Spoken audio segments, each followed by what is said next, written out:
Mga kababayan, ngayong araw po na linggo, June 21, 2026, meron po tayong pinaka-latest na weather update sa lagay ng ating panahon. Bago ho natin simulan, huwag niyo po muna kakalimutan na i-like, i-subscribe at i-share ang ating YouTube channel. Maraming salamat po.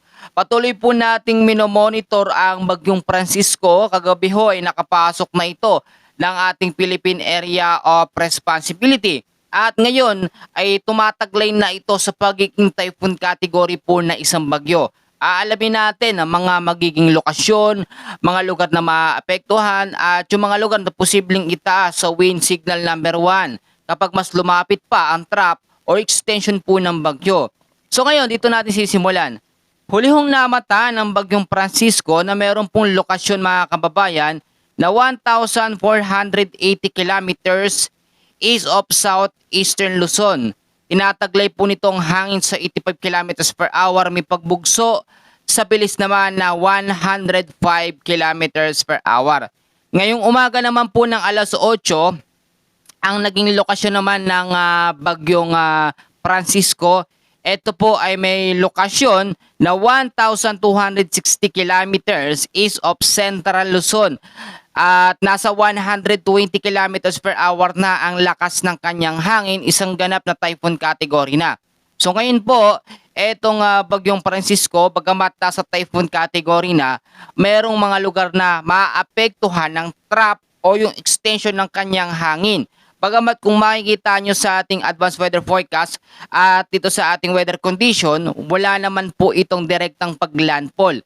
Pero ang mangyayari sa senaryo nito, habang nasa typhoon category ang Bagyong Francisco, yung trap extension ng kanyang hangin ay patuloy po na makakaapekto sa malaking bahagi po ng Central at North Luzon. So mamayang gabi naman, ang magiging lokasyon naman po ng Bagyong Francisco, mga kababayan, 1,000 kilometers east of Central Luzon. Nasa 130 kilometers per hour ang magiging lakas ng hangin. Typhoon category. Ngayon, titignan natin yung magiging kaganapan at kung papaano nga ba tayo makakaiwas dito sa Bagyong Francisco. Ngayon, ipapakita ko sa inyo yung tinatawag po natin na kanyang track and intensity forecast. At dito, makikita nyo mabuti yung tinatawag natin na area of probability ng isang bagyo. Lagi ko sinasabi, lalo na sa mga senior natin, mga kababayan natin, yung mga OFW natin na lagi po nanonood ng ating update ni Kuya Francis. Ito, ipakita ko sa inyo mabuti. Ito ho ay nilabas ng Pag-asa and then dito din natin binabase yung magiging lokasyon at direksyon po ng bagyo. Kung makikita nyo, nasa typhoon category yan habang nasa loob ng ating Philippine Area of Responsibility. Consistent sa pagiging typhoon. Pero ho kasi ngayon, aktibo na at muli na pong bumalik ang epekto ng habagat o southwest monsoon. May tsansa na mas lumakas pa itong Bagyong Francisco habang nasa loob ng ating bansa at yung tsansa na pagiging super typhoon nito nakikita natin. Pero magkagayon man, tignan nyo mabuti, no? Parte ng North Luzon at Central Luzon, Extreme Northern Luzon ang maapektuhan nito. Eastern Visayas, silangang bahagi ng Mindanao ligtas sa banta ng malakas na bagyo. Ang mangyayari ho dito, etong Bagyong Francisco, meron siyang tinatawag na dalawang senaryo. Yung unang senaryo, eto ho ay magre-recurve. Kung makikita nyo sa ating mapa, susundan niya yung direction na yan pa-recurve o parang maiiwasan yung landmass po ng Central Luzon o malaking bahagi po ng Luzon. Yung pangalawang senaryo natin, pwedeng mas bumaba ng konti yung track, yung forecast nito, yung kanyang area of probability at madikitan pa ng traffic extension ng hangin ang malaking bahagi ho ng Luzon. Kasi maraming mga kababayan natin ang nagsasabi na dapat umulan naman sa Luzon, dapat malakas daw na bagyo ang maranasan. Gusto nila magkaroon ng mga bagyo, pero hindi alintana ng mga kababayan natin yung sama o pinsala na pwedeng maidulot, lalo na itong Bagyong Francisco categorize bilang typhoon category. So ngayon sa tinatawag natin na trap, ito pong forecast sa weather condition natin. So kung makikita nyo, ito yung mga lugar na apektado ng trap extension ng hangin ng Bagyong Francisco. Sa parte po ng Eastern Visayas, Southern Leyte, Caraga at Davao Region, bagamat walang direktang paglandfall sa mga lugar na yan, yung trap o yung pinakabuntot ng Bagyong Francisco ang makakaapekto dyan.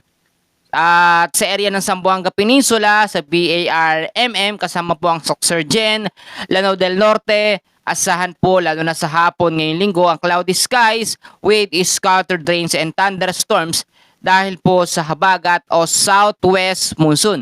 Alam nyo yung monsoon break nung nakaraan natapos na. Ngayon, eto pong habagat kaya yan muling bumalik dahil nga sa epekto ng malakas na hangin dulot po ng Bagyong Francisco. Bagamat ngayon, malinsangan pa rin mainit na panahon at wala naman tayong masyadong nararanasan ng mga pag-ulan. Ang sinasabi ng iba, may bagyo nga pero napakainit naman. Huwag ho kayong maging atat dahil may mga categories tayong kinoconsider dyan. Meron ding warning lead time. Kaya naman, kahit pumasok yan sa loob ng ating Philippine Area of Responsibility, ngayong araw, nakapasok na nga po, hindi agad-agad mararamdaman yung epekto ng bagyo. I-explain ko po sa inyo mabuti, no? So ngayon, alamin natin yung category ng mga bagyo. Kung anong category ba ang meron ngayon dito sa Bagyong Francisco.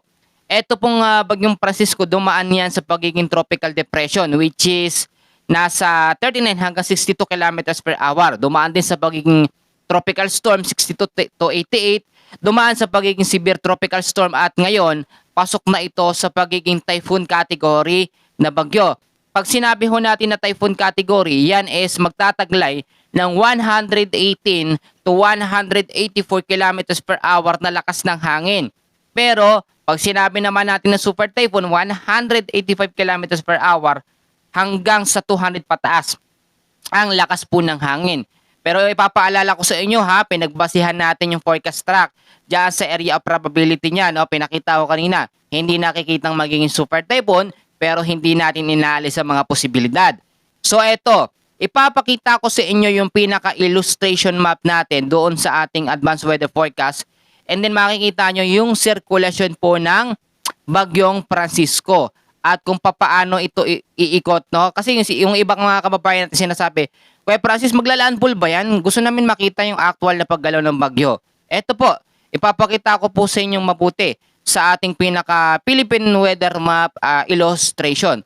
So ito po mga kababayan, kung makikita ho ninyo, ang pag-ikot ng bagyo, hindi direktang paglandfall, hindi yung sinasabi natin na tatawid, ng bansa. Makikita nyo naman kung papaano ito nagsisirculate. Ayan po mga kababayan, kung makikita nyo, yung kulay pula na yan na parang umiikot po ng mga araw, yung mga dilaw-dilaw na yan, yan po ang Bagyong Francisco. Wala itong direktang paglandfall sa ating Philippine landmass pero yung trough extension ng kanyang hangin ay nakakaapekto. Didikit siya diyan sa may bandang extreme northern Luzon kaya asahan ang mga pag-uulan sa malaking bahagi ho ng Metro Manila, ilang bahagi ng Luzon. Diyan naman sa Eastern Visayas, ilang bahagi ng silangan ng Mindanao, maaabot pa rin ang trough or extension ng hangin ng Bagyong Francisco. Sa kalurang bahagi, aktibo na. Andiyan na po ang epekto ng habagat o southwest monsoon. Kaya hindi nakakapagtaka na nagkaroon tayo ng tinatawag na rapid intensification dito sa bagyong ating monitor. O eto po mga kababayan ko, ipapakita ko naman sa inyo yung tinatawag po natin na live weather forecast and system doon po sa pinakamapa o pinaka-direction po ng bagyo sa ngayon na atin pong monitor.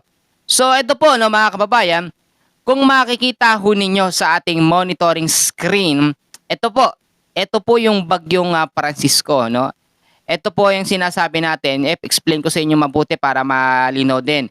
Yang nakapalibot po sa kanya, yung umiikot ho na yan, yan po yung tinatawag natin na spiral clouds. Yung mga spiral clouds kasi, ang may direktang epekto sa mga lugar po na natatamaan o naaabutan ng hangin. Bagamat, yung pag-record po niya, wala siyang paglandfall. Kaya nga po ang sinasabi natin, di baling may bagyong pumasok sa ating Philippine Area of Responsibility, basta wag lang tatama sa ating landmass. Iba ho kasi yung pumasok sa loob ng ating PAR o Philippine Area natin, iba rin yung naglandfall o maglalandfall sa ating Philippine landmass. Mas delikado ho ang bagyong maglalandfall sa ating kalupaan kesa sa papasok lamang sa ating Philippine Area of Responsibility. Bagamat wala itong direktang paglandfall, yung hangin ang makakaapekto. Eto kung makikita nyo, magiging typhoon category ito hanggang sa paglabas nito sa ating Philippine Area of Responsibility by next week, inaasahan Thursday hanggang sa Friday po ang paglabas nito sa ating Philippine Area of Responsibility. Ngayon, marami nagtatanong no, kung meron nga bang panibagong kasunod na bagyo.